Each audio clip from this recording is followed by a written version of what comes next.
You got it? All right. Thank you very much. Thank you for your patience. Hello, everyone. Welcome. I get to start. Oh, you get to start. I get to start because it's a special surprise. Hello. Welcome to the second talk. If you need Japanese translation, Tracy will help you out back in that area. Just really excited that you all are here.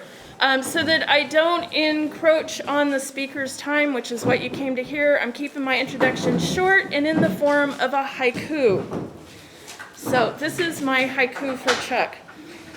Chuck, organic man, keeps pests away, compost king, feeds many people.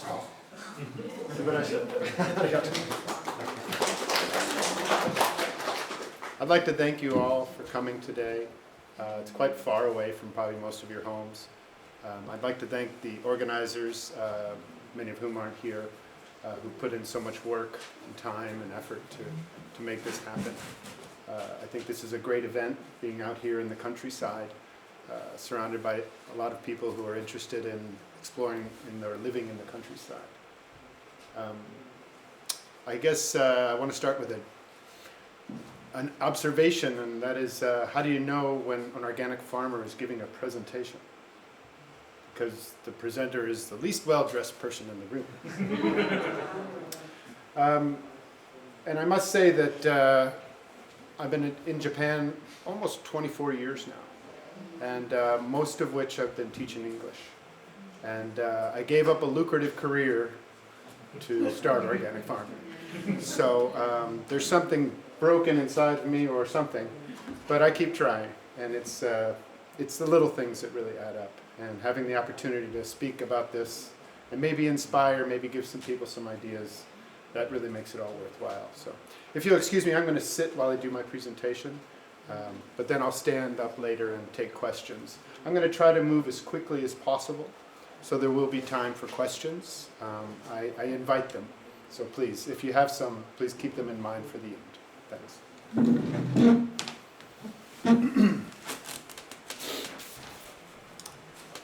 So, the valley that we're in now, Hanase, is quite similar to the valley that I first found that originally led me to become an organic farmer. Valleys like this have 4 seasons, which I think are just incredible. I grew up just outside of Chicago, where we also had 4 seasons, lots of snow in the winter. And I think that's just such a magical thing to be able to experience those 4 seasons.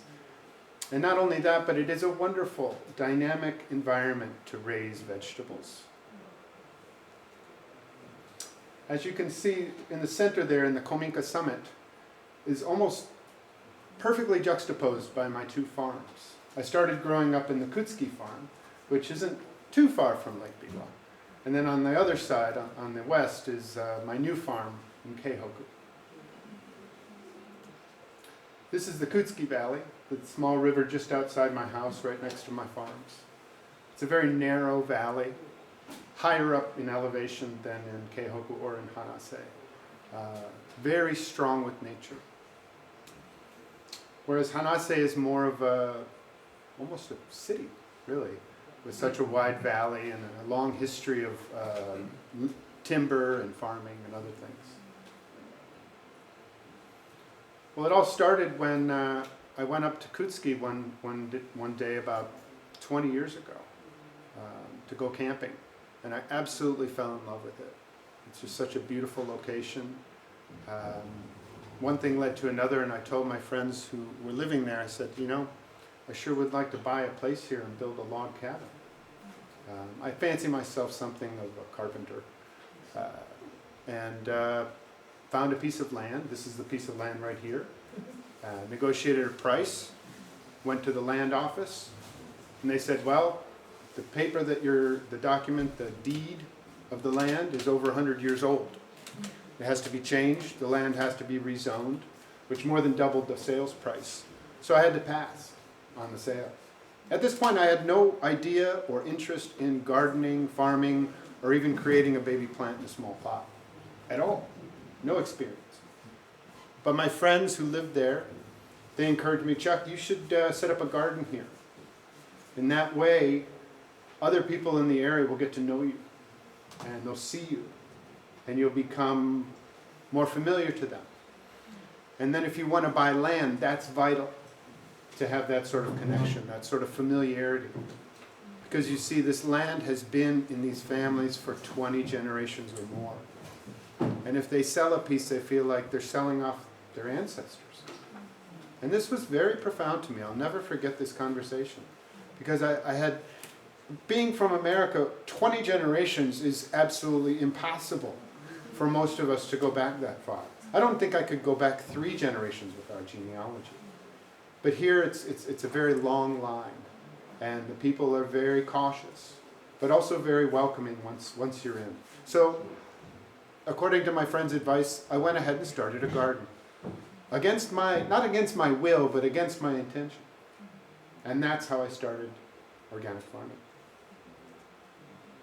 I took the small field that you saw first, and I worked it for a while until I got a little bit of success. Then I took over this second field here and borrowed a tiller, learned about that, and really started farming somewhat seriously. Just last year, I decided to, like I said, quit my lucrative teaching career, and I took over fields in Keihoku as well. And Keihoku is very similar to Kutsuki in some ways and very different in others. For one thing, the farms are much larger.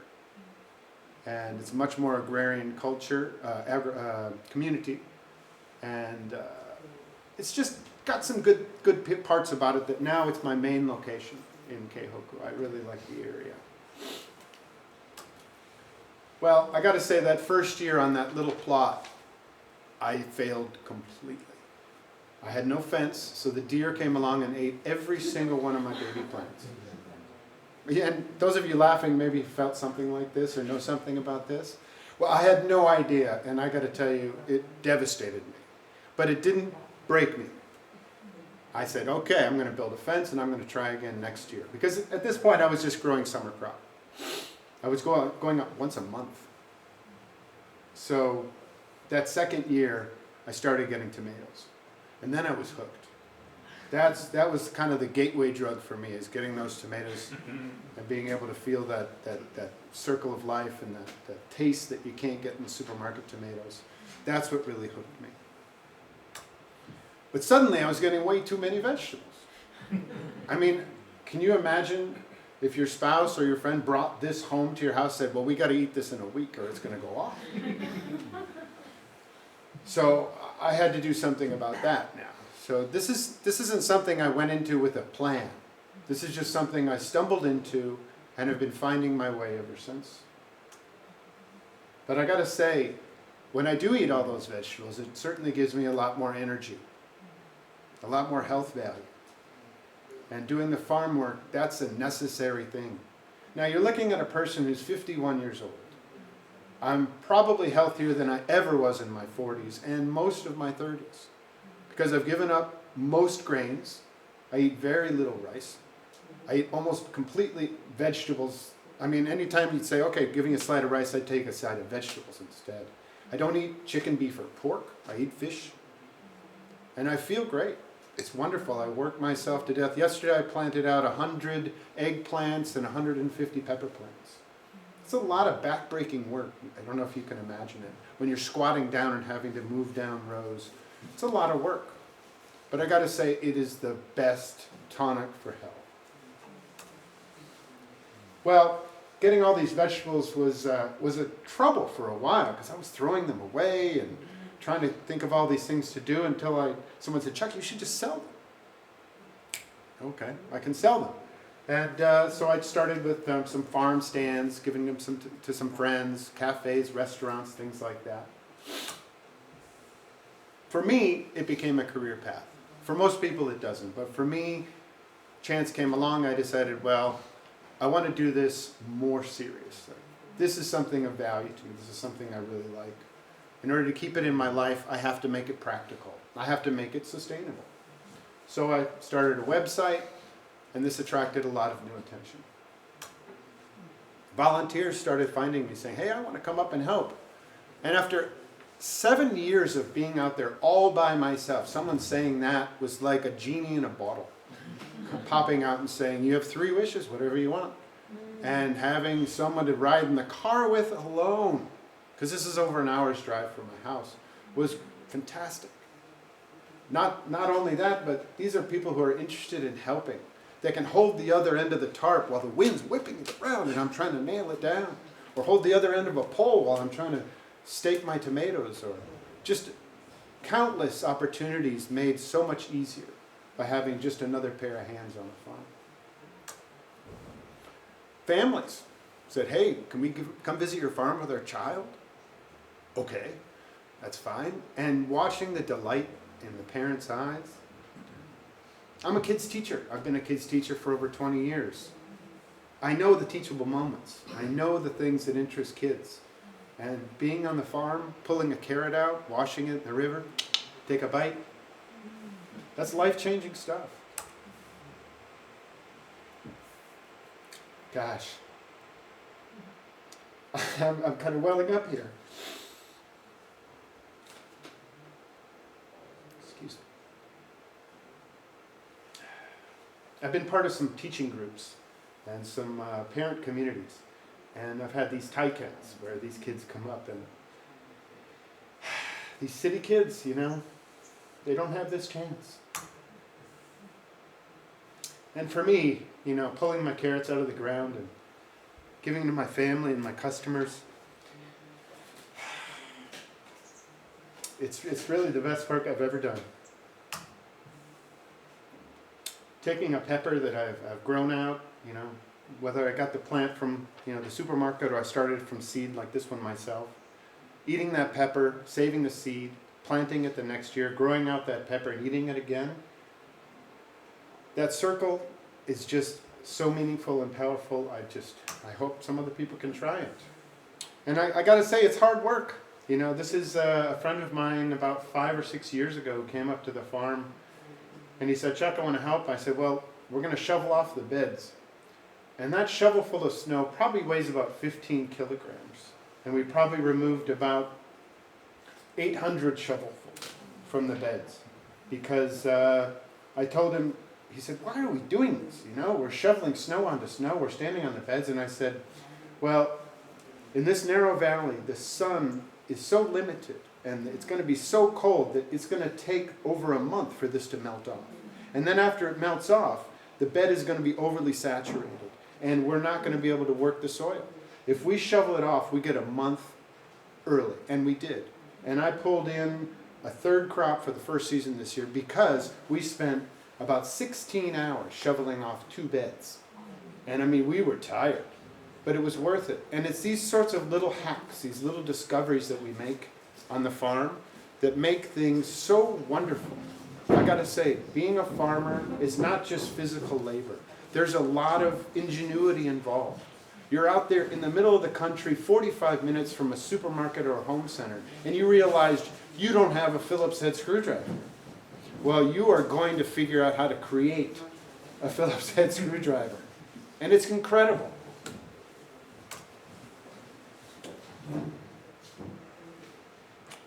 Washing my vegetables in the river is such a great hack because I'm not using any extra water.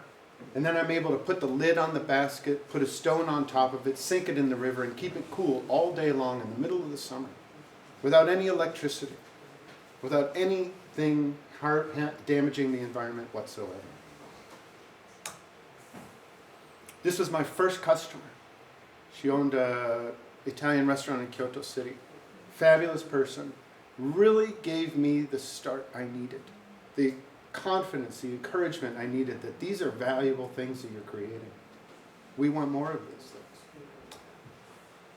This is a group of friends who came out about 5 years ago. And I said, why do you guys want to come out to the farm? They said, well, it sounds like fun. You know, we eat your vegetables. We've heard you talk about it. So they came out and we had a wonderful day.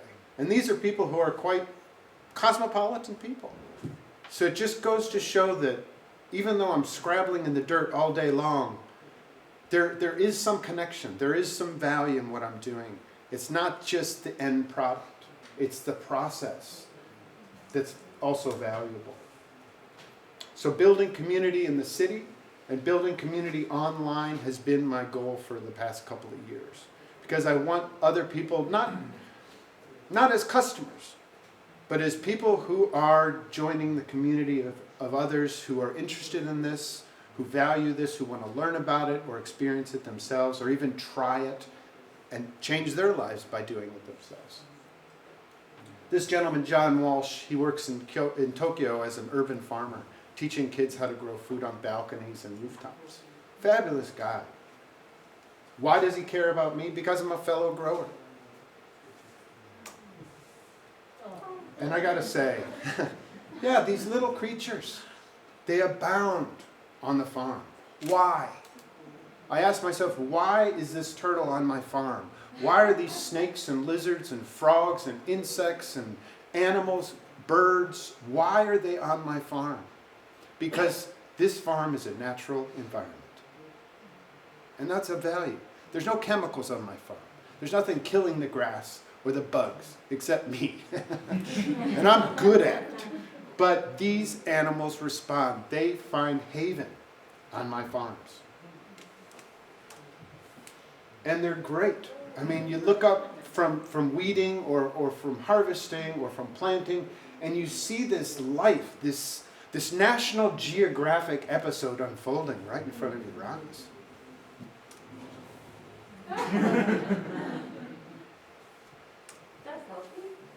Pardon? Was that a selfie? That was a selfie. Wow. Nobody's around most of the time. Now, having animals and insects and frogs and snakes is a wonderful thing. But sometimes there's animals that come on that aren't so wonderful for me. I have had an ongoing battle with the monkeys for a very long time. Monkeys, maybe the closest to humans, I don't know. You'd think I'd have a lot of compassion, but that compassion is right out the window when you come along and they've eaten all your daikon. And not only that, this is a rare thing that they didn't finish it. It must not have been a good one. But usually they don't even pull them out of the ground. They just bite the top right off, which makes it harder to harvest and impossible to sell. Plus, that's the sweetest part, which they know all too well. Sweet potatoes gone, broccoli, cabbage, carrots, eaten completely, 4 months of work. How long does it take to raise a carrot or a cabbage? 4 months in my valley. Gone in a single afternoon because the monkeys came along.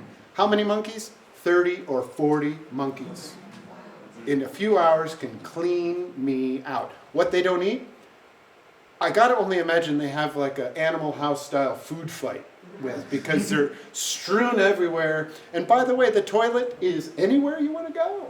So not only do they take it, but they leave me their compost, which is kind of insult to injury. But again, I'm sweating, I'm shivering, I'm in the rain, I'm away from everybody else, and I look up, and this is what makes it worth it sometimes. Just that little view of the mountains at sunset, that wide open sky that you never get to see from the city. This is part of my salary. Of course, my wife doesn't see that side, But I got to say, what I've learned is not to try to control my environment. I have to surf it, just like the ocean. If you surf, you can't make that wave do what you want it to do. You've got to ride that wave, and it's the same with nature, with farming. If you're organic, you've got to learn to be working with what you got. You really cannot put demands and expectations on nature. It's going to do what it does. And I got to say, there's a lot of kind of menial labor, menial tasks, weeding, harvesting these peas. These are snap endo or sugar snap peas. It takes 2 hours because there's some way at the bottom, there's some way up at the top. You need to restring some of them. And I mean, you've got 2 basketfuls at the end, but that's a lot of work. The same work over and over and over again. Boring. But also, it's a chance to be mindful. It's a chance for you to be creative, to think about something else, or to have a chat with a new person who's come onto the farm that day. to talk about, hey, where are you from? Where'd you grow up? And some of my volunteers had never met before they came to my farm, and now they're lifelong friends. As I said at the beginning, I fancy myself a bit of a carpenter. I fixed up my machiya in Kyoto City. It took me about 5 years. And again, bless my wife for staying with me for that. But it's given me the opportunity, and I'm not going to show the after shot, by the way, because I'm no professional, but it's given me the opportunity to wake up and to look up and see what I spent 5 years of my life, my blood, sweat, and tears creating. It's a wonderful thing. And for those of you who are here for Minka and to try to buy one and fix it up yourself, I say go for it. Even if you don't think you can do it, do as much as you can, because it will be the daily reminder of your hard work, your inspiration, your effort. It's a process. It's a process. It's not a finished product. It is a process. Much like organic farming. It's a process. It's something, I just told somebody, I don't know if they're here, but I was just telling somebody over there, I said, you start your garden and you don't think about it as producing vegetables. Think about it as a process. I heard it a long time ago, but I love fishing. That's why I won't give up seafood. I just absolutely love fishing. I've been fishing since I was 4 years old. And I heard it said best, you don't go fishing for fish. You go fishing for fishing. And it's the same with gardening. You garden because gardening is so great. I mean, think about the people who grow flowers. They don't eat the flowers. It's just a process. Investing yourself in something like this is so fantastic. And you're bound to get some. You're going to get some vegetables, or flowers, if you will. And it's amazing when you eat those vegetables and you feel the energy from those vegetables giving you more energy to grow more vegetables. And suddenly it's a little tight circle that feels so sustainable and so natural. And when you hear about things about climate change, about the devastation of our environment, about pollution, about chemical farming, suddenly you feel like, hey, no sweat. This came right out of my backyard. I am not some great person. I really am not. I'm Joe Average. I grew up in white bread America, right outside of Chicago. You know, McDonald's on the corner. I went every week. But I found this. I was lucky enough to find this. This is why I share it. It's not because I think I'm so special. I was just lucky. So I gotta say, for the love of nature, wanting to be in Kutski, wanting to be in that valley, I found organic farming. And I'm so grateful. Now, these are some pictures some other people have taken at my farm. I have friends visit who are photographers or just amateurs or whatever. And I just wanted you to show what they see on my farm. And it's just a quick little slideshow of what I see every day that I could never capture in a photo. Sorry, I missed one there. There's a Minka for you.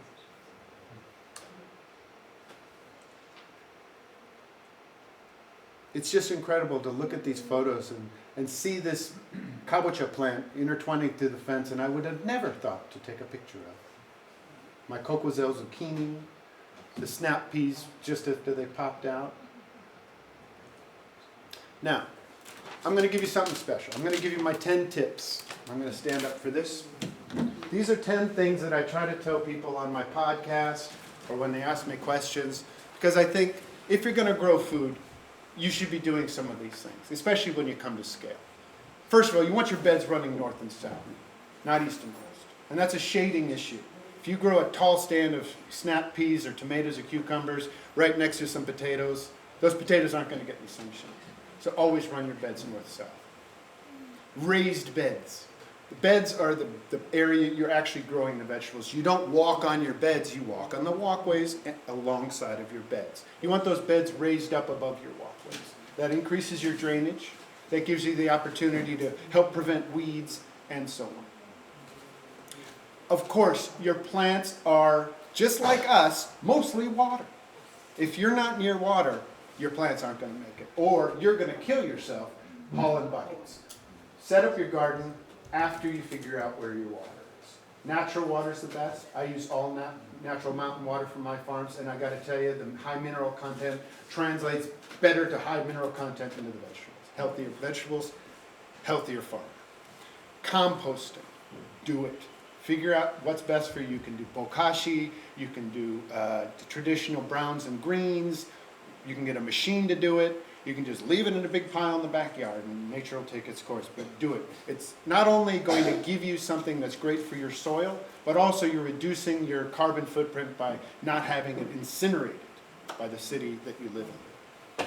Rotate your crops, which means you grew tomatoes in this place last year.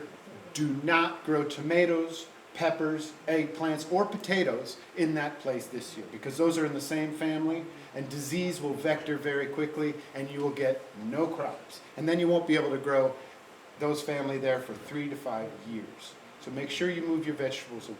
It's also great for fertility. Pest prevention. Notice I don't say how to get rid of pests, because that's hard. Pest prevention is all about prevention. Prevent, prevent, prevent. Now, real easy to prevent pests. Spraying your cucumber plants and roses with neem oil, for example, or even a nicotine spray. Organic, it's going to keep those aphids away. It's not going to kill them if you spray them, but it will keep them away. And it's not only in your garden, but at the garden shop. When you go and buy a transplant like this, first thing you got to do is look under the leaves. Look under those leaves. Are there any aphids? Are there any spider mites? If there are, you put that right back. Okay? Most of the pests in your garden you probably brought with you from the homestead. Honest story. Now, seeds. This is an heirloom pepper plant. I think it's a California wonder pepper plant. That's heirloom variety. When those peppers come out, I can take that pepper, take a seed from it, plant it next year, and it'll grow the exact same pepper. It's a wonderful circle to be a part of. Not only that, but you have to realize that these peppers are growing in a place that is not their native home. Most peppers came from South America. Well, this is nothing like I've never been to South America, but I guess it's not like this. So you're going to have to find, I grew 17 California wonder pepper plants. This one was the best. And this is the biggest pepper from that plant. If you save those seeds, that DNA goes all through next year. Imagine after 10 years of that, you've got bulletproof seeds. The biggest, the best, the sweetest, highest producing, highest disease resistance. Saving seeds is vital for sustainability. Intercropping. I'm sorry, can you save your question to the end? Thank you. Please ask me at the end. Intercropping.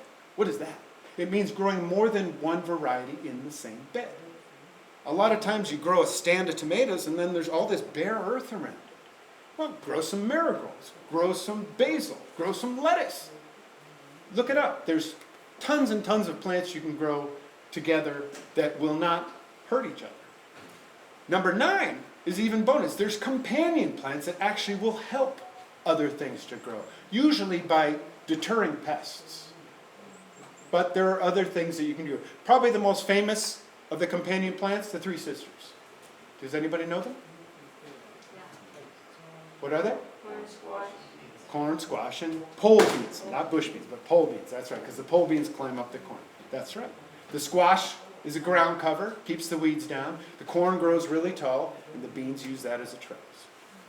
Last, fencing and top nets. Hear me now, believe me later. That's why I failed my first year. No fence, no food. The deer ate it all. Top nets, great for crows, and great for some other birds, pests, and things like that. So, sorry, Emily, thank you. So these are my top 10 tips. If you have any questions about this or anything else, you can find me on Facebook at Chuck Kayser, or come to me after and just ask me about it. I have a YouTube channel with about 60 videos on it. I'm no professional videographer, and I'm not that great on the screen. So, but I promise I don't cry during any of my videos like I did today. But I love giving people these ideas because it's basically empowering humanity to be more sustainable and to be healthier, to be happier. to take time out of our days to do something that we can really connect with that has nothing to do with technology or money. I love doing this. I also do taiken, where people can come out and shadow me for the day. And I had somebody come out just yesterday, and we planted out all those peppers and eggplants, and he was a great help, but he's a bit of an older guy, so I said, take a rest, only what you're capable of. I'm in great shape, so I'm able to do it, but he was able to learn all about his food, to take home some vegetables and have a great lunch. So I encourage you, if you want to come out for a taiken, just let me know, or you can look at my website. I'm not quite there yet with the program on my website, so may be better just to contact me directly. And of course, I do sell vegetables. I do what's it called? A teikei system in Japanese, a CSA. So people pay for a mixed basket once a week or twice a month or whatever they want. They get whatever I've got. No packaging, straight from the farm in a basket. Here you go. And what else? Oh, I have a table set up over there in the building where I'm selling some transplants. I'm selling pickles. And just come and chat with me if you like. Okay? Again, I want to thank the organizers and you all for coming. I don't know how much time I have left. 30 minutes? Well, that's great. We can stop early and have lunch, or you can ask questions, whatever you'd like. Again, I'm not long-winded as maybe I should have been, but I hope you enjoyed my presentation. Thank you very much.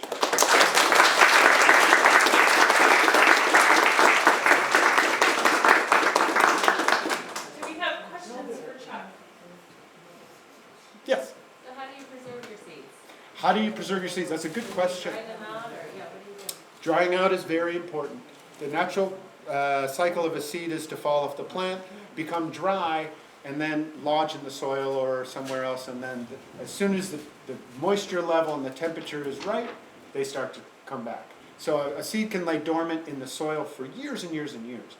But you have to remember, most vegetables that we eat, even this California wonder pepper plant, this heirloom, have been not genetically modified, but not hybridized either, but kind of selectively grown so that they're not exactly their hardy counterparts that used to be able to grow no matter what and put out this pepper that's so-so. They took that sweetest pepper and they went that way. So the seeds also are going to be a little delicate.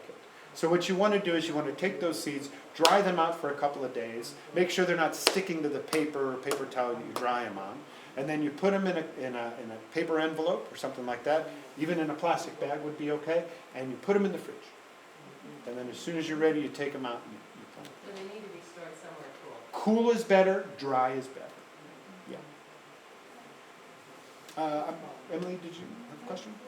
Well, just because we talked about monkeys, and so when it comes to the fencing, has there been any success about that? Yes, there was great success. I moved to Kehoka where there's no monkeys. And whatever I'm growing at Kutsuki now is the monkeys don't really like. Oh, Which is what? Thank you. Very good. Okra. They don't know what the heck to do with okra. Peppers. They hate them. They hate peppers. Sweet or spicy. That's right. What else? Lettuce. Don't like lettuce. Herbs. Most herbs they won't touch. Watch out for chamomile, though. They will eat your chamomile. What else don't they like? Some things they're just like, if it's there, I'll eat it. Like spinach and things like that. They'll pick at it. But the bad ones, that's what you want to know. All the brassicas, which are your broccoli, your cauliflower, your cabbage, your hocksai. Kale, they won't really touch. Again, but it's monkey to monkey. I mean, it's just like, oh, you like spicy chili. I don't like it. It's the same with monkeys. Some of them will come on and eat something and the others won't. They love potatoes, but they get the new potatoes. As soon as they're ready, they'll take the plant out and get the new potatoes. They love sweet potatoes. They love kabocha, any sort of winter squash or summer squash, including zucchinis. Tomatoes, they're not so big on. They don't love them. Peas, any sort of peas, they absolutely love. Beans, they'll leave alone now. Things like that. Good question. Yeah, Rebecca. Yeah, I was just wondering, do you have I'm sure you have a big seed collection. Do you ever offer those for sale? I'm still kind of working on my seed collection, believe it or not. I still buy a lot of seeds because seed saving is a full-time job and farming is a full-time job. And I'm just not two people yet. But I am kind of moving in that direction. And I've been burned before. Because you have to think about it. It's like, oh, God, I saved these kabocha seeds from last year. I'm going to plant them out. Well, what happens if they don't grow? I mean, think about it. How long does it take for the kabocha? I mean, most people don't plant seeds if you're a gardener, right? You plant baby plants like this one, right? You go to the home center, you buy that, not the pack of seeds. Because it's, you're a month and a half early, right? This is saving you a month and a half, maybe even 2 months. So, of course, you're going to put in the baby plant. Well, what happens if the baby plant just doesn't come out? You're a month behind. So then you're stuck. Oh, God, now I can't grow my kabocha. So it's very important that you have a backup plan. So what I usually do is I plant some of my seeds and I get a few transplants just in case. Because it's important that I get vegetables. It is my main income, by the way, to sell vegetables. So it's a little more pressure than on the average hobby gardener. But another thing about kabocha is this, and this is something I learned the hard way. Some varieties of vegetables will cross-pollinate and change what you get. So I had that happen with my kabocha because I used to grow loads of winter squash. Now I say the word squash, and maybe some of you furrow your brows and think, what's that? I thought it was a racket sport. Well, it is a racket sport, but it's also a family of vegetables known by the people from North America as what you might call courgette or zucchini or pumpkins or something like that. That's all in the big family of squash for us North Americans. And I'm not saying that's the right term, it's just the term the North Americans use for it. And we have winter squash, which is kabocha, butternut, there's myriad of those, the Halloween pumpkins, and then there's summer squash. And summer squash is like your zucchini, your patty pans, and the list goes on. There's so many varieties in America, it's wonderful. And I grow a lot of them. Well, the winter squash especially will cross-pollinate. Because the bee goes here, the bee goes there, all these flowers are so wonderful. The squash flowers are gorgeous, by the way. Just growing them for the flowers themselves. It's amazing. And you can eat them. Well, the problem is this kabocha and this blue Hubbard squash, which was on one of these slides right there. Those are butternut in the front, and that's a blue Hubbard squash. It weighs about 10 kilograms. It's massive. It's delicious. But unfortunately, the blue Hubbard and the kabocha are in the same family.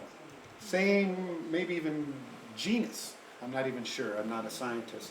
But so the bee visited that flower, then the kabocha, and I got great kabocha and great butternut or great blue Hubbard that year. No change at all. But then I saved those seeds. And that second generation hybridized. And I got these ugly, tasteless things that were half one, half the other, but not quite either.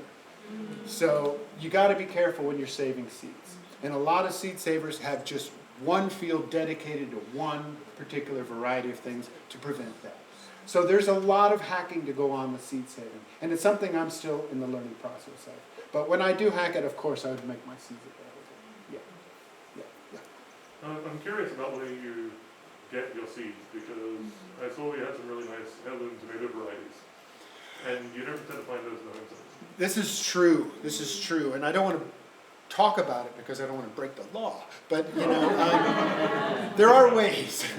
There are ways, immigration might not know about. But, yeah, it is hard. But there's a seed store called Tane no Mori, which is like Seed Village.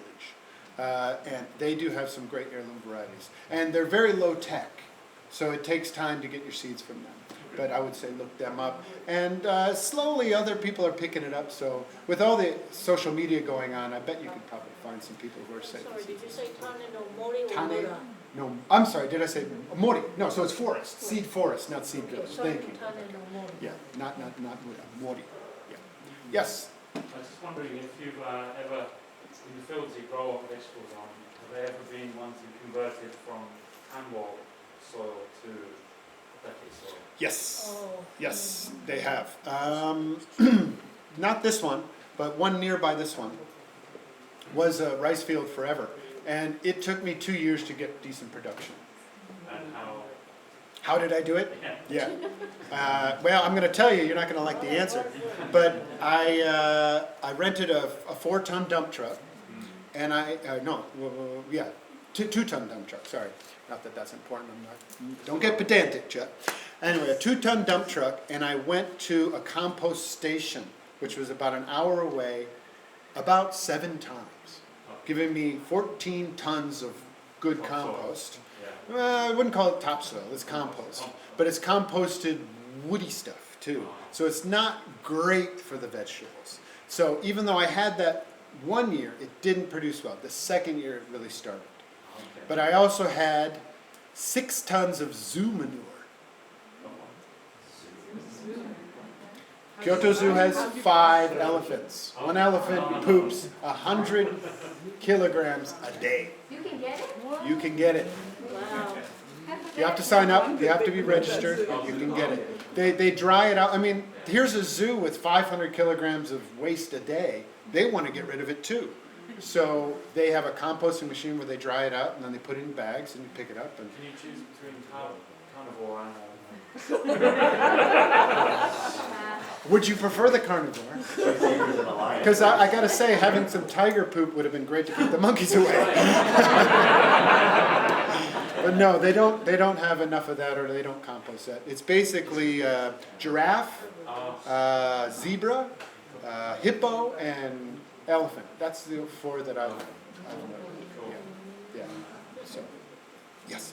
2 questions. One, what happened to the log cabin? And 2, it has land ownership. You mentioned that in the beginning. Has that been important to sustain this as your career? Let me answer the first question. The log cabin never happened. I think that's actually a very important point, because that was my dream. Why would I give up that dream? It's because I found something better. I found my reason to be there, and eventually I rented this little house that I fixed up anyway, which kind of sufficed for that. I'm sorry, I can't remember your second question.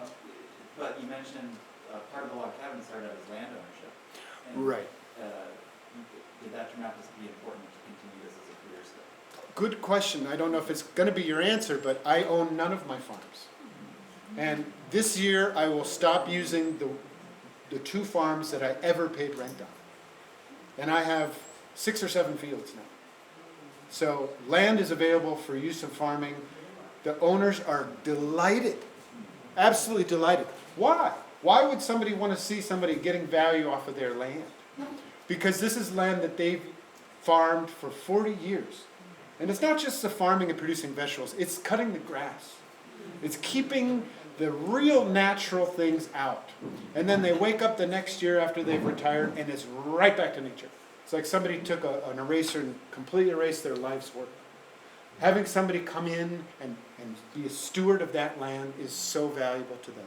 So I think if you are interested and you see some available land, you knock on somebody's door, bring them some cookies or something like that and make friends with them. Maybe share the vegetables with them. I think you'll find people are open to it. How long does it take for the food to actually become organic? Like if it's been used, pesticides or whatever. I've heard different, some people say 3 years, some people say 10 years. And also, I live in an area where there are a lot of I-turn organic farmers in Ayala who are there. And they've stopped using compost. It's like the new thing now. I don't know if it's new or if it's old. And they're saying they're getting more natural, like the veggies in the original form because of that. What's your opinion on that? Okay. First question was about how long does it take to be organic? To classify it as organic. I guess it depends on what school of thought you belong to on that. Right. I would say a couple of years to be sure, but what are you going to do? I produce these cabbages, just throw them away because they're not organic yet. Well, they're going to be better than the supermarket cabbages. And I say if the only reason that you really have to worry about that is if you're part of the JA organic thing, which I am not and I probably never will be. But I'd say it takes time, but even that step by step, you're going to get what you want. So I say I wouldn't worry about that so much. As far as, what was the second one, sorry? About the compost and going 100%, not touching it, natural. Okay. A lot of people have converted. Sure. Okay, it would be like this, saying like, you see, I like my eggs over easy, but some people like them scrambled. We're not going to be able to come to an empirical, sort of solution to this, It's going to be a matter of opinion.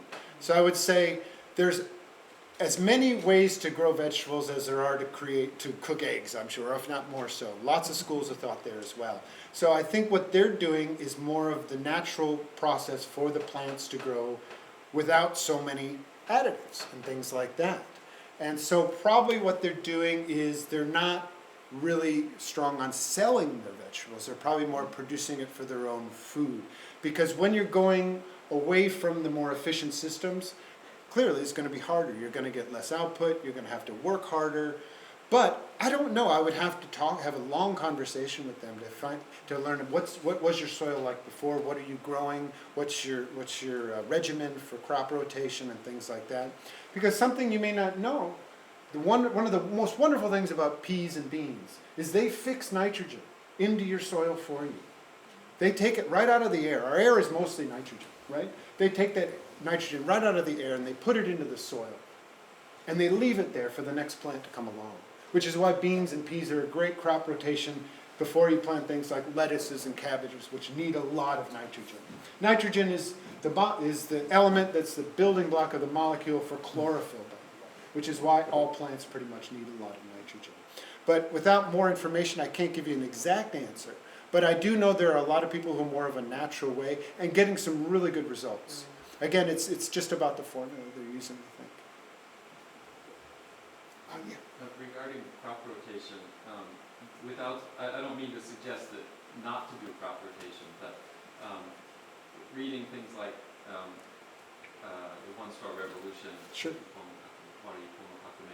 where, I understand that's in many ways more philosophy than it is how to, but where they suggest that if you have the appropriate companion plants and using the weeds nearby that are good for those plants, you really don't need to worry about crop rotation as much as we've been told we need to worry about crop rotation. If you were saying you definitely need to do crop rotation, is there? I think it's kind of the same answer. It's a different formula that they're using, and I'm not saying that's right or wrong, just it's a different formula. So again, there's a lot of, I think one of the benefits to farming and gardening, growing, is there are a lot of ways you can put yourself into it and use your own ideas or somebody else's ideas and try something different and still have success. So I would never argue against Fukuoka Sensei, of course. But, for my formula, I have found success. So I'm happy to share it. I'm not saying it is, again, the thing, but it is one way. And for me, farming is a way. It's the dope. It's really the way of life and working and understanding things.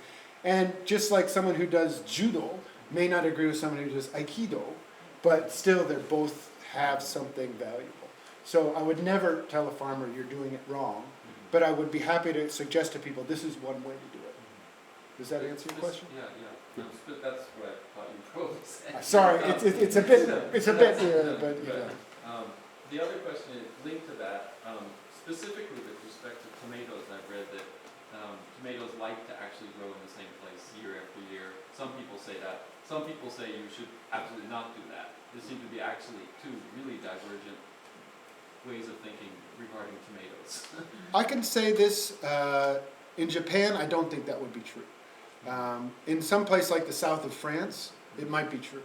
Because there's so much water in Japan that I think disease vectors a lot more readily.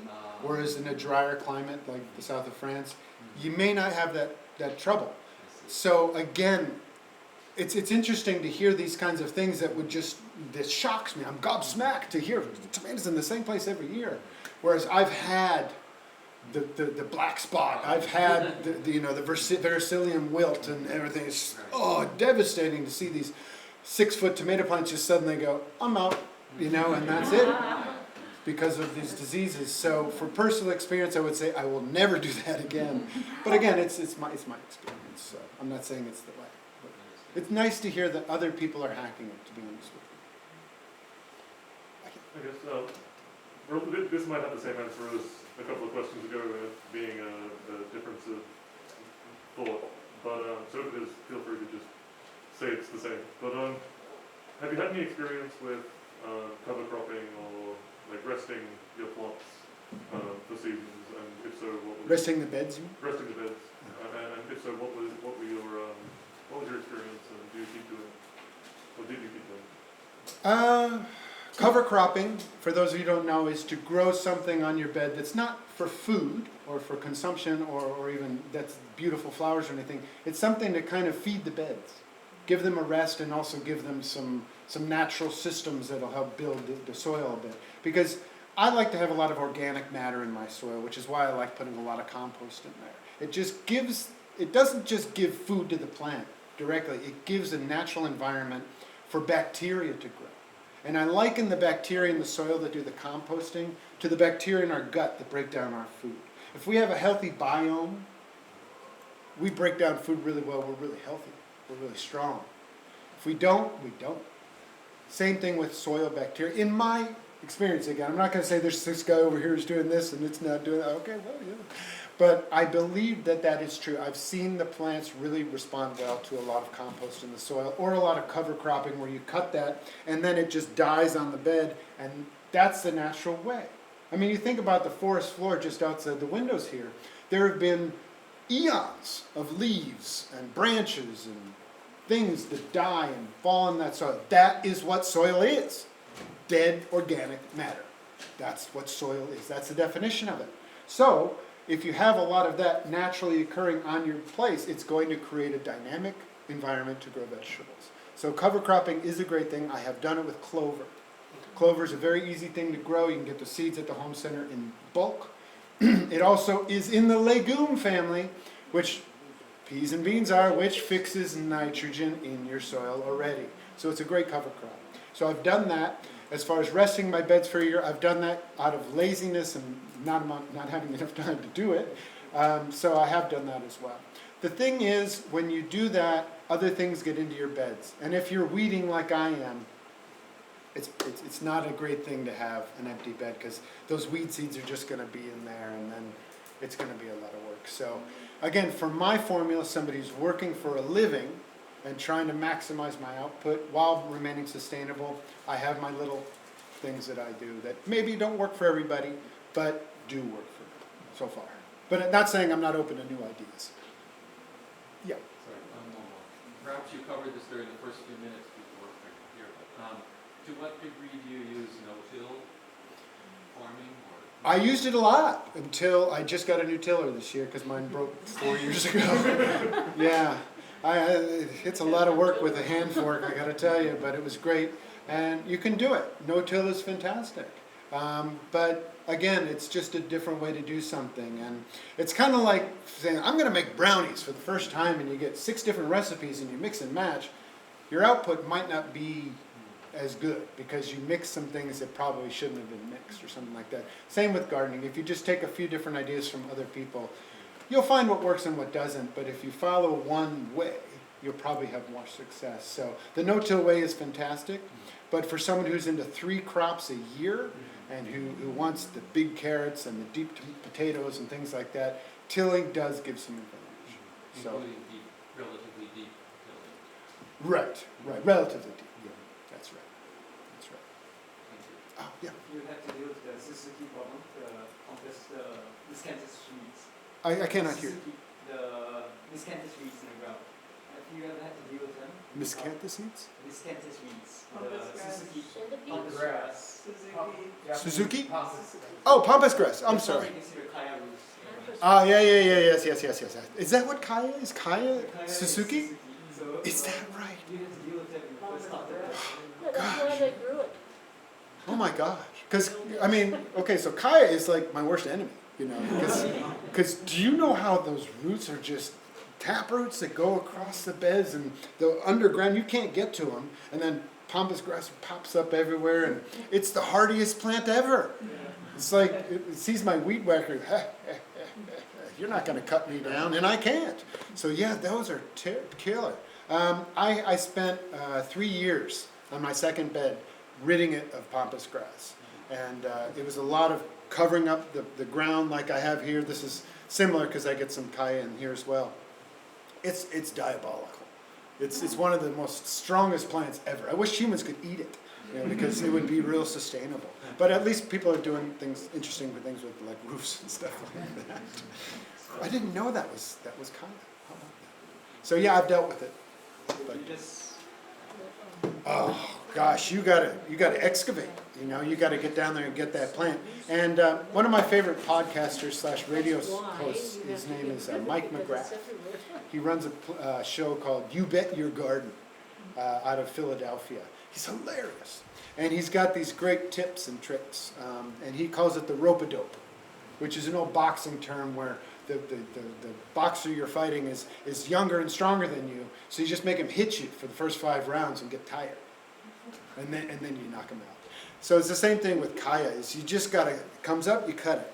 Comes up again, you cut it. And by the 3rd year, it's probably not gonna come up. So that's about the best hack I've found that's not chemical solution, basically. I'm sorry, we're probably out of time.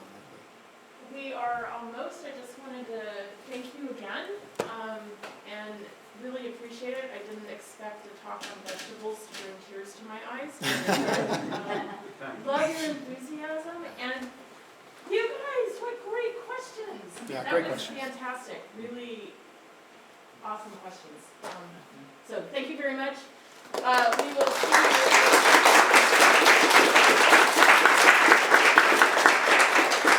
At 1:30, and Marcus Consolini is going to talk to us about his sake distilling process. So look forward to that. So Actually, about the renovation of Minka and matcha and a brewery. Ah, good. Great. Thank you. A little bit different. Thank you. Thanks, Rich.